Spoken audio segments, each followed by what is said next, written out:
이번에는 보안 정책, 그리고 그 정책을 집행하는 보안 조직, 그리고 또 보안 조직들이 사용할 만한 보안 솔루션 세 가지에 대해서 이야기를 해보도록 하겠습니다.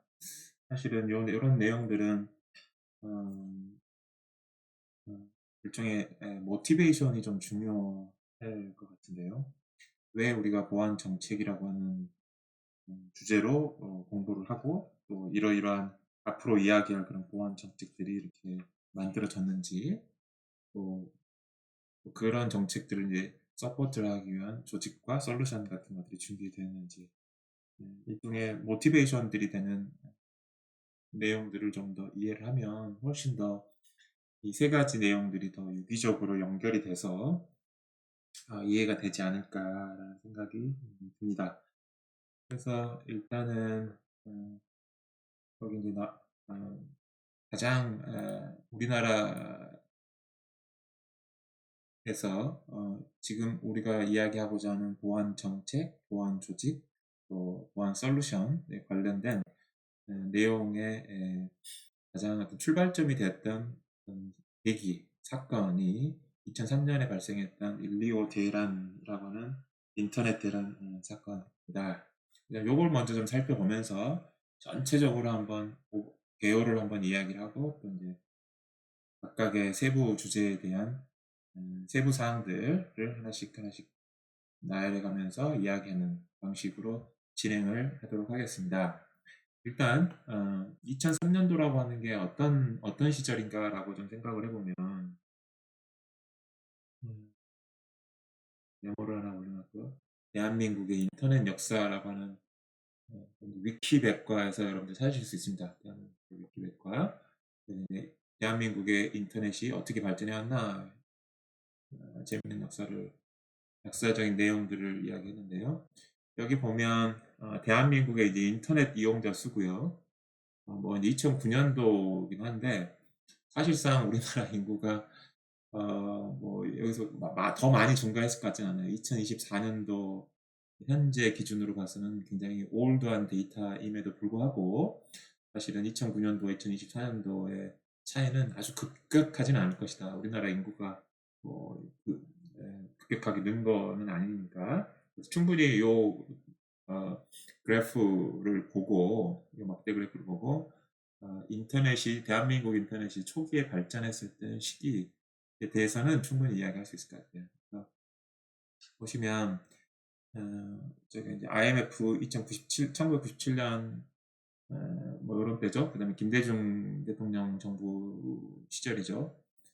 그래서 요 즈음에 이제 인터넷에 관련된 굉장히 많은 발전들, 지원들, 정부에서 많은 지원들이 이루어져 있고 그 결과로 보시면은 인터넷 이용자 수가 거의 폭발적으로 늘어나는 시기가 요 시기였다라고 생각하시면 될 겁니다. 그래서 2023년도, 2024년도 뭐 요즘까지 2023년 20년 전이죠.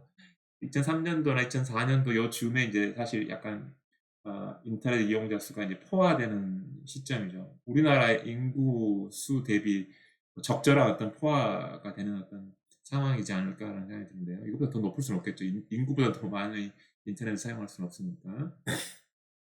그래서 여기 이제 97년도나 98년도, 96년도 대비 2003년도 보면 어마어마하게 지금 인터넷 이용자 수가 지금 달라졌죠. 이렇게 이제 대한민국의 인터넷이 많이 발전하고 많은 사람들이 이용을 하는 그런 시절이 2003년도였다라고 보시면 될 것 같습니다. 그렇고요. 그때 이제 그 시절이 이제 2003년도라고 하는 거죠. 여러분들의 어떤 문맥이 이제 되었고요. 그래서 이제 그때 125 인터넷 대란이라고 하는 것이 이제 발생을 했습니다. 125 인터넷 대란. 그래서 보면 어떤 상황이 발생했냐면 2003년도 1월 25일 토요일 날 오후 2시경에 해볼까요? 재밌는 약간 드라마나 뭐 스릴러를 좀 보는 듯한 식으로 이렇게 재밌게 해놨는데 요 링크는 다 제가 메모에다가 남겨서 드릴 테니까요. 그래서 오후 2시경에 이제 전국 인터넷망이 이제 마비되는 사건이 발생했고 그 당시 뭐 몇 명이었나요? 사용자 수가. 2003년도라고 생각을 하면 지금 그냥 여기 3만이라고 볼까요? 3만? 3만이면은 3천만 명이 지금 쓰고 있는 거죠. 3천만 명. 인터넷이 그죠? 3천만 명. 그래서 이제 그런 사람들이 지금 쓰고 있는 상황인데 전국의 인터넷망이 불통이 되는 그런 초유의 사태가 발생을 했고요. 그 당시만 하더라도 지금은 이제 워낙 세계적으로 인터넷을 많이 사용하지만 그 당시만 하더라도 이제 한국 인터넷 보급률에 대해서는 굉장히 세계적으로 놀라운 수준이었다라고 이제 고요. 그래서 이제 이미 인터넷이 우리 일상생활에 사용이 되었던 그런 시절이 될 것 같고 그런데 이제 그렇게 해서 이제 1월 25일 날 토요일 날 뭔가 이제 인터넷 마비가 되었고 그 이제 조사를 한 거죠. 그 당시 한국전자나 한국정보보호진흥원 이게 키사라고 생각하시면 될 것 같고요. 뭐 KT 뭐 이런 관련 부서들이 이제 예, 회의를 해서 이제 분석을 해본 결과 해화전화국 한국통신 KT의 해화전화국에서 이제 문제가 생긴 거를 이제 발생을 했고 요게 우리나라 이 인터넷의 이제 관문이라고 묘사되는데 국내 인터넷망이 해외 인터넷망과 연결될 때 해화 전화국을 이렇게 거쳐서 이렇게 이렇게 퍼져지게 그래서 한국 사람이 외국 사이트에 접속하면 해화 전화국을 거쳐야 한다는 그런 아주 중요한 그런 포인트가 이제 해화 전화국이었고 여기서 이제 DNS라고 그러죠. 우리가 네이버닷컴이라고 이렇게 치면 네이버닷컴이라는 그 알파벳 이름이 IP 주소, 뭐 숫자 뭐뭐뭐점 뭐뭐뭐점 뭐 바뀌는 거를 해주는 역할을 하는 게 이제 DNS죠. 여기서 이제 DNS 서버 를 관리를 하고 있었는데 여기에 이제 뭔가 이제 디도스 공격이 일어났던 것 같아요. 그래서 DNS 서버가 제대로 작동하지 않아서 이제 일반 사용자가 뭐 네이버닷컴이라든지 뭐 구글닷컴 이렇게 이제 그렇게 알파벳 이름으로 사이트 주소를 창에 넣으면 여기서 바꿔줘야 되는데 여기서 다른 일 하느라고 일반 사용자의 어떤 서비스를 해주지 못하는 상황이 발생한 것이죠. 그러니까 이제 페이지를 찾을 수 없다. IP 주소를 모르니까 결국은 그런 상황이 2003년도 125 대란 이제 내용이었습니다. 여기까지가. 그래서 뭐 이제 자세하게 여러분들이 한번 읽어보셔요. 또 이렇게 재밌는 분들 이름들 다 나오는 것 같은데. 그래서 이제 이걸 분석을 해보니까 원 바이러스 이제 슬래머라고 하는 이름의 원 바이러스가 이제 주범이었다라고 하는 것을 알게 되었고 얘는 뭐 이제 SQL 서버에 뭐 버퍼 오버플로우라고 하는 거를 취약점을 노려가지고 자기 자신을 이렇게 그 취약점을 갖고 있는 윈도우 서버 아직 패치가 되지 않은 윈도우 서버에다가 전파하고 또 다른 윈도우 서버에다 또 전파하고 이렇게 계속 퍼뜨리는 그런 류의 이제 컴퓨터 바이러스였다라고 하고요. 그래서 이제 이 바이러스에 당한 거는 우리나라뿐만 아니라 이제 뭐 세계 여러 나라가 그런 피해를 당했고요. 재밌는 건 뭐냐면은 전 세계 피해의 약 11%가 우리나라에서 발생했다고 합니다. 그러니까 어떻게 보면은 이제 지금 상황에서 똑같은 상황이 이제 똑같은 피해 상황이 발생했다라고 하면 어쩌면은 이제 이거보다 더 적을 수 있을 것 같아요. 이제 2003년도 당시만 하더라도 인터넷을 그렇게 많이 사용하고 있지는 않았을 것 같아요. 세계적으로 보면. 우리나라 규모에 비해서는 훨씬 더 많이 인터넷을 사용하고 있는 상황이에요. 그러다 보니까 당연히 이제 피해가 더 다른 나라에 비해서 크지 않았을까. 뭐 이렇게도. 그러니까 이제 어떤 인터넷 발전이라고 하는 밝은 면의 사이드 이펙트인 것이죠. 그걸 감내해야 되는, 뭐 그렇게 해석을 할 수 있지 않을까 싶습니다. 그렇게 됐습니다. 그래서 중국도 6%고 일본도 2%밖에 안 됐다라고 이야기를 한 거죠. 그래서 그리고 뭐 재밌는 거는 전 세계적으로 7만 5천 대를 감염시키는데 걸린 시간이 10분이었다고 하고 한국의 인터넷은 뭐 9시간 동안 됐고 아무튼 뭐 이런 내용이었습니다. 그래서 이제 슬래머 웜에 대한 이 어떤 내용이냐라고 하는 이제 이야기도 좀 나와 있고요. 나와 있고 이제 여기까지는 이제 사건 발생 자체이고 그럼 이게 왜 지금 이제 2003년에 벌어진 125라고 하는 대란에 대해서 지금 제가 이야기를 했고, 그게 지금 이야기하려고 하는 보안 정책, 보안 조직, 보안 솔루션, 이런 거하고 어떤 관련 어떤 계기를 마련을 했냐, 이제 요거를 이제 연결시키는 게 더 중요한 이제 포인트 같아요. 그래서 이제 전국 인터넷이 마비돼 가지고 충격이 됐긴 하지만, 재밌는 건 뭐냐면은 슬래머 웜이라고 하는 거는 전국에 있는 컴퓨터를 다 마비시킨 거는 아니었어요. 무슨 말이냐면 가정용 PC들에 아까 SQL 서버에 어떤 버퍼 오버플로우 취약점을 감염을 시켰다라고 하는 것이고, 가정용 PC에 뭐 SQL 서버를 막 설치를 할 일은 거의 없었을 것 같아요. 99.9%. 그러니까 사실은 가정용 PC에 악성 코드 바이러스가 감염이 된 게 아니라, 아까 그 DNS 서버가 다운이 되니까 그 여파가 가정용 PC에 영향을 미쳤던 것이죠. 실제로 감염된 거는 DNS 서버였던 것이고, 특히 뭐 아까 KT 뭐 해화동 지국이었나요? 거기에 있는 SQL 서버가 이제 당한 것이죠. 그래서 그런 상황이에요. 그런데 그리고 이제 또 사실은 이제 뭐 서버용 윈도우를 깔았다고 하더라도, 그런 서버용 깔았다고 하더라도, 그거는 이제 서버용 윈도우를 깔면은 이제 그게 기본적으로 이게 다 포함이 돼 있는 모양이죠. 근데 이게 심지어 집에서 어떤 서버용 윈도우를 깔고 있다 하더라도 개인적으로 요 악성 프로그램은 메모리에만 설치되기 때문에 그냥 껐다가 켜도 뭐 이렇게 지울 수 있대요. 물론 뭐 이제 뭐 백신 프로그램을 뭐 무료로 배포를 해서 했다고 하는데, 그걸 설치를 해서 뭐 지워도 되지만 그냥 껐다 키면 메모리에 설치되어 있기 때문에 그냥 삭제도 금방 될 수 있는 이제 그런 상황이었다고 합니다. 근데 이제 그런 그런데 이제 껐다 켰다 하는, 물론 이제 여러 가지 이제 문제는 좀 있을 수 있겠지만, 그리고 또 재밌는 거 뭐냐면 지금 요 슬래머 웜이라고 하는 것에 대한 거는 2022년 7월 24일 날 이미 발표를 했고 또 패치도 배포를 했어요. 그러니까 2003년도 1월 25일 날 지금 대란이 발생했다고 하니 그거에 한 6개월 전에 이미 해결책이 나왔다는 것이죠. 그래서 우리나라, 물론 이제 꼭 비단 우리나라뿐만 아니지만 이제 전 세계적으로 보안 패치가 이렇게 배포가 되면 바로바로 이렇게 적용해줘야 되는데 그렇게 하지 않았다는 것도 있고, 그리고 또 이제 그런 문제도 있었고요. 그 다음에 또 재밌는 건 뭐냐면 패치가 적용이 되지 않았기 때문에 인터넷이 마비됐다는 사실이 이제 알려진 거예요. 그런데 이게 또 약간 잘못 알려진 게 사실은 그 윈도우용 서버에 해당이 되는 거라고 그랬지, 일반 사용자들이 사용하는 그냥 일반 윈도우는 아니라고 그랬잖아요. 근데 인터넷 대란과 아무 상관없는 그런 일반 개인자들이 막 파일을 받아서 설치를 해서 어, 했다라고 하는 것이죠. 이런 해프닝도 있다라고 하는 거예요.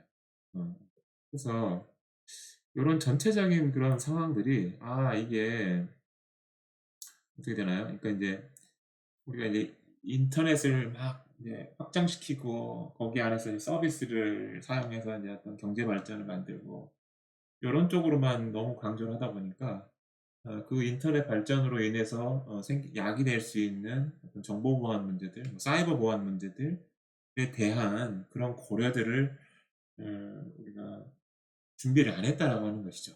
어, 준비 안 했다라고 하는 이야기고, 그 다음에 또 뭐 평일에 이제 이런 일이 일어났다면 또 좀 토요일 오후라서 또 다들 또 쉬는 어떤 그런 시기여가지고, 또 평일 오후에 일어났다면 또 이제 다르지 않았을까. 그러면 주말에 이런 정보 보안이 생겼을 때는 어떤 식으로 처리가 돼야 된다라고 하는 매뉴얼 같은 게 준비되어 있어서 매뉴얼에 따라서 대응을 했다라면 또 이렇게 큰 사건이 벌어지지 않을 수도 있었겠죠. 그래서 이제 요 사건으로 인해 가지고 여러 가지 좀 국가 차원에서 굉장히 에, 많은 좀 고민을 하게 되었던 시절이다. 계기가 되었던 그런 사건이다라고 이제 여러분들이 생각을 하시면은 될 것 같아요. 그래서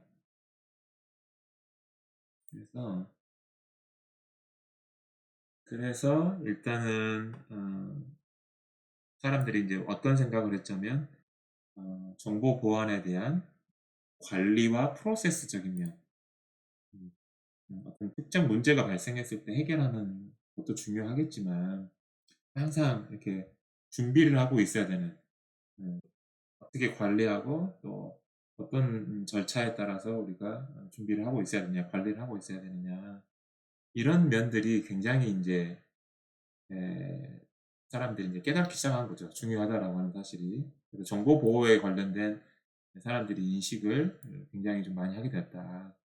그러니까 우리나라가 인터넷, 초고속 인터넷, 뭐 어마어마하게 많은 인터넷 가입자를 에, 통해서 사용하고 있지만 뭔가 이런 아주 단순한 그런 바이러스, 뭐 아주 큰 사이즈도 아니라고 그래요. 그런 거에 대해서 전국적으로 마비가 되는 그런 상황이 발생할 수 있다라고 하는 그런 계기를 통해서 이제 여러 가지 정보 보안에 관련된, 또 정보 보안에 대한 관리와 프로세스에 관련된 내용에 대해서, 주제에 대해서 우리가 인식을 하게 된 그런 상황입니다. 그래서 이제 그런 시점에 발맞춰 가지고 아마 이제 그 당시 삼성전자가 또 반도체 관련된 음, 음, 어떤 정보 보안에 관련된 또 요구사항 같은 것들이 있었을 것 같아요. 그래서 BS7799라고 하는 영국에서 정보보호 관리 체계에, 지금 우리가 알고 있는 정보보호 관리 체계의 표준의 어떤 시초 중에 하나라고 하는, 영국에서 제시했던 국제기업 보안 표준 기업 BS7799 이런 인증 같은 것들도 이제 취득을 하기도 하고요. 그다음에 이제 뭐 키사 같은 데서 이제 여러 가지 정보 보호에 관련된 이제 고민들을 이제 하기 시작을 했어요. 시작을 했고, 그리고 이제 이때부터 정보 보호 컨설팅을 비즈니스로 하는 회사들이 이제 점점 시작하게 됐죠. 그래서 공공기관, 적어도 이제 공공기관들의 보안 컨설팅 시장이 이제 만들어지게 되었고요. 뭐 금융권이라든지 공공기관이라든지 뭐 은행, 뭐 증권사 이런 데에서 이제 자기가 사용하고 있는 어떤 컴퓨터 시스템이나 네트워크에 대한 이제 정보 보호가 잘 지금 관리되고 있는지, 문제는 없는지, 이런 이제 컨설팅 같은 것들이 시작되게 되었죠. 본격화되게 되었죠. 그런 이야기들이 좀 나와 있고요. 그래서 그 결과로 또 어떤 내용들이 있자면 이런 내용들이 좀 있어요. 바로 좀 나오진 않았군요. 소위 말하는 그래서 이제 정보 보호 관리 체계, 뒤에다 다시 또 이야기하도록 하겠습니다. 정보 보호를 관리하는 체계인 그런 표준, 국제 표준인 ISO 27001이라고 하는 그런 표준에 맞는 표준을 우리나라에도 좀 도입을 해서 그 표준에 따라서 어, 관리도 하는 어떤 그런 절차를 만들어야 되지 않느냐라고 하는 이제 움직임이 있기 시작했고요.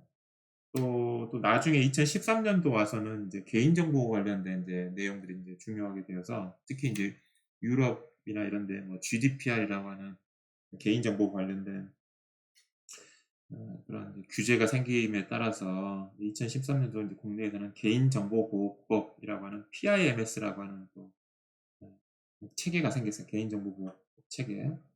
그리고 이제 최근에는 요 두 가지 정보보호 관리 체계랑 그 정보보호 관리 체계라고 하는 거는 이제 기업이나 이런 조직에서 어떻게 정보보호를 관리를 해야 된다라고 하는 어떤 정책이나 지침 같은 것들이 포함이 되어 있는 것이고, 개인정보보호 체계가 관련된 거는 이제 비즈니스를 수행할 때 고객들의 개인정보들을 수집하고 저장하고 그런 이용을 할 거 아니에요. 이제 그럴 때 이제 어떤 식으로 관리를 해야 된다라고 하는 것이죠. 이 두 가지가 합해져 가지고 ISMS와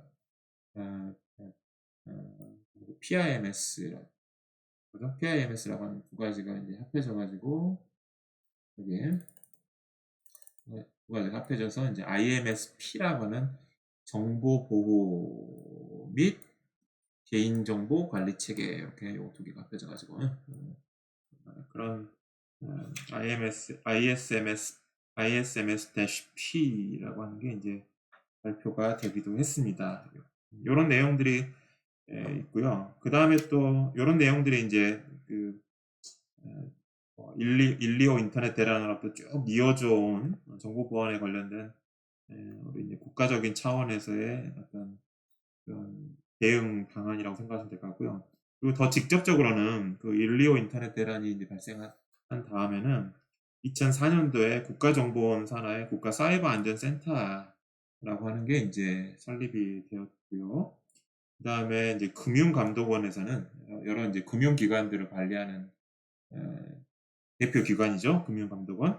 그래서 전 금융권에서는 전체 임직원의 5%를 IT 인력으로 구성을 해야 되고, 그 IT 인력의 이제 5%를 정보보안 인력으로 규정을 해야 된다. 그리고 정보보안 관련 예산이 7% 이상 되어야 된다. 그래서 IT 인력은 전체 인력의 5%, 또 IT 인력의 또 5%가 또 정보보안 인력, 그다음에 정보보안 관련 예산은 전체 예산의 7%. 그래서 이제 5자, 5자, 7자, 5, 7을 따가지고 소위 뭐 전자금융감독 557, 전자금융감독 규정 557이라고 하는 이름의 그런 규정도 요 아까 말씀드린 2003년도 125 대란 이후에 나온 그런 내용이라고 보시면 될 것 같습니다. 제가 썼을 텐데 뭐 썼나요? 오케이. 이렇게 해서 그런 맥락에서 여러분들이 인제 요런 이제 보안 정책, 보안 조직에 대한 이제 고민들이 있었다라고 좀 생각을 하시면 훨씬 더 좀 실질적으로 필요한 어떤 요구 사항들이 좀 있었구나라고 하는 것들에 대해서 좀 인지를 하고 요런 내용들을 좀 살펴볼 수가 있을 것 같습니다. 그렇고요. 그다음에 요 내용도 지금 제가 전해 드리는 강의 교재 슬라이드하고 그다음에 인제 교재에서 제공한 슬라이드랑 같이 쪼끔 보시면 좋을 것 같아요. 그래서 인제 지금 이야기한 내용이 사실 요 한 문장에 지금 들어 있어요. 2003년 125 대란 등의 정보보안 관련 대응 사고가 발생하면서 ISO 27001이라고 하는 게 인제 아까 이야기 드렸던 정보 보호 관리 체계가 되겠고요. 또 그 이후에 또 뭐 개인 정보 보호 체계 요런 것들이 이제 나오기 시작을 했고, 또 금융감독원에서의 전자금융감독 규정 557이라고 하는 규정도 나왔고, 또 국가정보원에서 국가사이버안전센터 뭐 이런 것들도 만들어졌다라고 하는 것들이 이제 그런 히스토리들이 지금 여기서 이야기하는 보안 정책, 보안 조직에 관련된 어떤 백그라운드라고 생각하시면 될 것 같습니다. 그렇고요. 그래서 뭐 보안 정책이라고 하는 게 도대체 뭐냐라고 하면은, 일반적인 이제 보안 정책의 구조는 이렇게 정책이 있고, 그 정책을 큰 방향을 이제 정의하는 것이죠. 정책이라고 하는 거는 내규 규정 이런 것들을 하는 것이고, 이제 지침이라고 하는 거는 일종의 세칙들인 것이죠. 세부적으로 어떠어떠 해야 된다라고 하는 그런 세칙들을 이야기하는 것이고, 또는 뭐 지침, 세칙이나 지침 이런 것들이 이제 두 번째 단계에 해당이 되는 것이고, 세 번째는 이제 이런 것들을 실제로 이제 어떻게 어 그래서 이렇게 세 가지 단계 정도로 해서 보안 정책들을 한번 수립을 한다라고 정도로만 좀 알면 좋을 것 같고요. 그리고 이제 큰 방향이 있고 세칙 지침들이 있고, 또 이제 그것들을 이제 관리하기 위한 어떤 절차 같은 것들이 있는 것이죠. 매뉴얼 같은 것들이 있는 것이죠. 그게 이제 보안 정책의 구조다. 이렇게 보시면 될 것 같고요. 이건 하나씩 하나씩 보시면 뭐 될 것 같습니다. 그렇고요. 그다음에 앞서 말씀드렸던 이제 정보보안 정책 관련해 가지고 가장 잘 알려진 정보보호 관리 체계라고 하는 게 있고요. 아까 잠깐 뭐 삼성 반도체 회사에서 어 음 요 관리 체계를 인제 받아들여 가지고 인증을 받았다라고 하는, 뭐 영국에서 처음 만들어졌다는 BS7799라고 하는 정보보호 관리 체계가 있었었고, 이제 그게 계속 발전을 해 와서 이제 세계적으로 통용되는 정보보호 관리 체계 표준 중에 하나가 이제 ISO 27001이다라고 생각하시면 될 것 같고요. 여기 안에서 이제 이야기하려고 하는 내용들은 이제 요런 영역에서의 영역을 이제 이야기를 하고 있습니다. 보안 정책, 뭐 정보 보안 조직 쭉 한번 읽어볼게요. 그다음에 이제 자산 관리, 그다음에 인적 자원 보안, 물리적 환경적 보안, 통신 및 운영 관리, 접근 통제, 정보 시스템 취득 개발 유지 보수, 정보 보안, 사고 관리, 사업 연속성 관리, 준거성, 법 관련돼 가지고 뭐 위반되는 사항은 없는지 뭐 이런 것들을 잘 관리를 해야 된다라고 이제 나열을 했죠. 그럼 이런 기준들이 있으면 자기 회사에서 이제 이런 기준에 맞춰 가지고 한번 고민을 해볼 수가 있는 거죠. 우리 회사에서는 이 보안 정책 관점에서는 또 우리가 어떤 준비를 해야 되는지, 조직 관점에서는 어떻게 해야 되는지, 또 법 체계 관련해서는 어떻게 해야 되는지 이런 것들 우리가 이제 예, 고민을 해볼 수 있는 하나의 이제 기준을 마련을 해주는 것이죠. 정보보호관리 체계라고 하는 것이 있고요. 그 다음에 요거와 더불어서 이제 개인정보보호라고 하는 관리 체계가 있죠. 이제 최근에는 특히 이제 뭐 클라우드라든지 어떤 플랫폼 어떤 비즈니스들이 많은 말 따라서 꼭 그게 아니더라도 그래서 금융권 같은 경우에는 개인에 대한 정보 같은 것들 많이 가지고 있잖아요. 그래서 이제 당연히 각 기업들이 비즈니스를 수행을 할 때 고객의 개인 정보가 굉장히 이제 필요하죠. 그것도 많이 이용을 할 수 있죠. 그런데 이럴 때 이제 어떻게 관리를 하고 또 어떻게 폐기를 해야 되느냐까지 이야기를 하는 게 이제 개인정보 법이고 이게 2013년도 3월 23일부터 이제 개인정보보호법이 우리나라 같은 경우는 시행이 됐고 그다음에 앞서 이야기한 정보보호관리 체계와 개인정보보호법이 통합이 돼서 정보보호관리 체계를 ISMS라고 이야기하고요. Information Security Management System 이렇게 생각하면 될 것 같고 그다음에 이제 PIMS는 이제 Personal Information Management System PIMS라고 해가지고 두 가지를 합해서 정보보호 및 개인정보보호 관리 체계 그러니까 기존의 어떤 회사 같은 데서 지켜야 될 어떤 정보보호 관련된 내용과 또 개인정보 관련된 내용들을 통합한 ISMSP라고 하는 것들이 이제 발표가 됐고 어떤 특정 뭐 공공기관이라든지 특정 규모 이상의 어떤 회사 같은 경우들은 이런 관리 체계를 이제 깔아야 된다라고 하는 의무사항 같은 게 이제 부여가 되어 있죠. 그렇게 되어 있는 상황이고요. 그래서 이제 개인정보 관련된 유출 사고 사례는 굉장히 많이 우리가 뉴스상에서 이제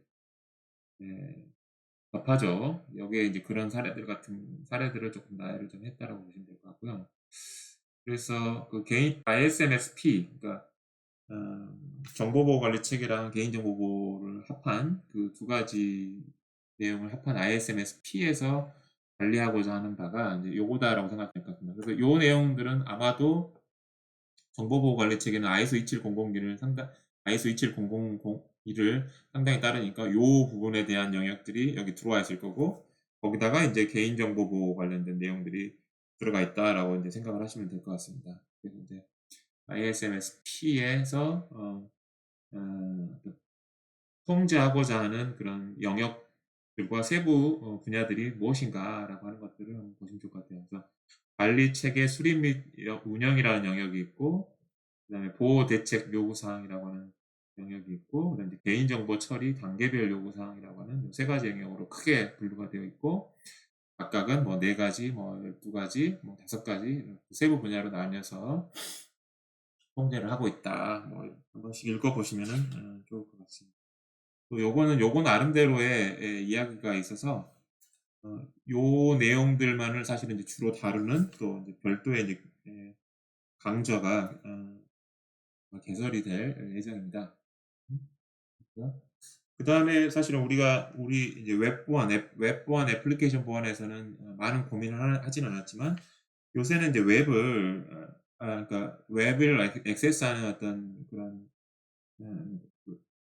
거를 휴대용 디바이스, 노트북이나 태블릿, 스마트폰을 가지고 웹을 우리가 이제 액세스를 하죠. 그러면 당연히 웹 보안하고 또 모바일 보안 이런 노트북, 태블릿, 스마트폰 같은 모바일 보안하고 또 뗄래야 뗄 수 없는 그런 상황이 되는 것이죠. 사실은. 근데 이제 모바일 보안만 자체만 가지고도 또 굉장히 많은 공부할 거리들이 좀 있어서 우리는 다루지는 않았던 것뿐이고요. 어쨌든 보안 정책에 또 모바일 보안도 이제 포함이 되어 있어야 된다. 회사의 기밀 정보나 애플리케이션에 어떤 접근을 할 때 모바일 디바이스로 접근을 할 때 어떤 정책을 펴야 될 것이냐 뭐 이런 것들이라든지 또 그 안에 어떤 정보 같은 것들을 담아 가지고 또 외부로 나갈 수가 있잖아요. 그런 것들을 어떻게 또 차단할 것이냐 이런 것들도 굉장히 어렵고 또 어려운 이슈죠. 어려운 이슈죠.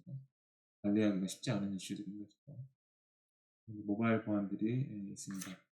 그래서 그 모바일 보안에 관련된 일종의 가이드라인으로 뭐 10가지 이제 가이드라인이 나와 있고요. GDNet에 뭐 10 things you can do to boost your BYOD security. BYOD security라고 하는 거는 bring your own device. 그러니까 이제 직장에서 우리가 뭐 예를 들어서 휴대폰이나 태블릿을 사용을 할 수밖에 없는 상황이 벌어질 텐데 결국은 우리가 새로운 컴퓨팅 환경이잖아요. 근데 집에서 쓰던 거를 놔두고 회사에서는 또 회사에서의 태블릿을 따로 쓸 것이냐 아니면 집에서 쓰던 태블릿을 그냥 회사까지 자연스럽게 가져와서 그거를 연속해서 쓸 것이냐 이제 요런 이슈들이 있죠. 근데 당연히 이제 편리한 거는 집에서 쓰던 거를 회사에서 자연스럽게 가져와서 쓰는 게 가장 편리하고 그렇지만 이제 보안 입장에서는 당연히 그냥 회사에서 쓰는 태블릿과 집에서 쓰는 태블릿이 아예 따로 있었으면 좋겠고 이제 그런 상황인 것이죠.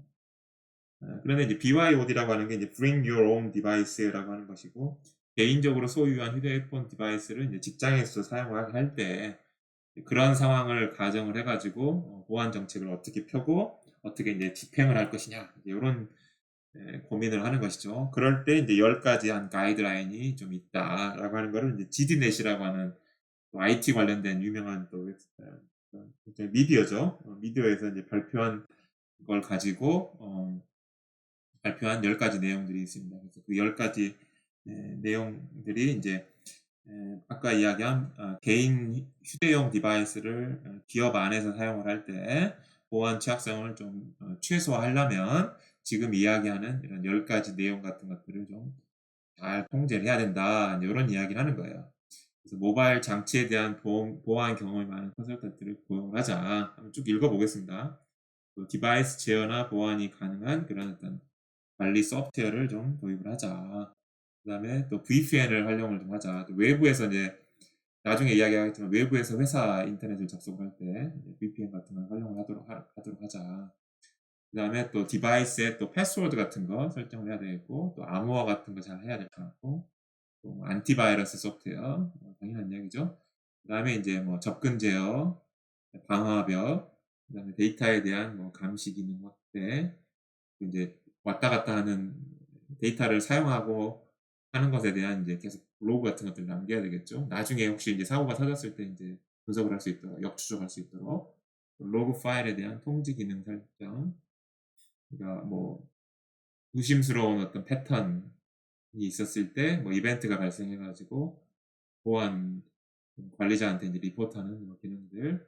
그다음에 이제 신뢰할 수 있는 사이트만을 이제 가능하면 이제 접속할 수 있게 하고 적어도 회사 안에서는 근데 앱스토어 같은데 다운로드 같은 걸 아무거나 하면 안 되겠죠. 막상 코드 같은 것들 다운로드 하면 안 되니까. 뭐 이런 뭐 가이드라인 같은 것들이 이제 BYOD 형태로 모바일 디바이스를 회사에서 사용할 때 보안 취약성을 좀 최소화하기 위한 그런 방안이다라고 나와 있습니다. 또 이거 이외에도 이제 뭐 사이버 보안 관련된 보안 정책들이 있고요. 근데 정보 보안이나 사이버 보안이나 사실 같은 이야기는 하겠지만 사이버 보안은 좀 더 컴퓨터 시스템이나 어떤 네트워크에 더 오리엔트된 그런 공격에 관련된 내용들을 이제 포함하고 있는 게 사이버 보안이라고 생각하시면 될 것 같습니다. 그래서 이 사이버 보안 관련된 요소들을 좀 포함을 시키기 위해서 특히 이제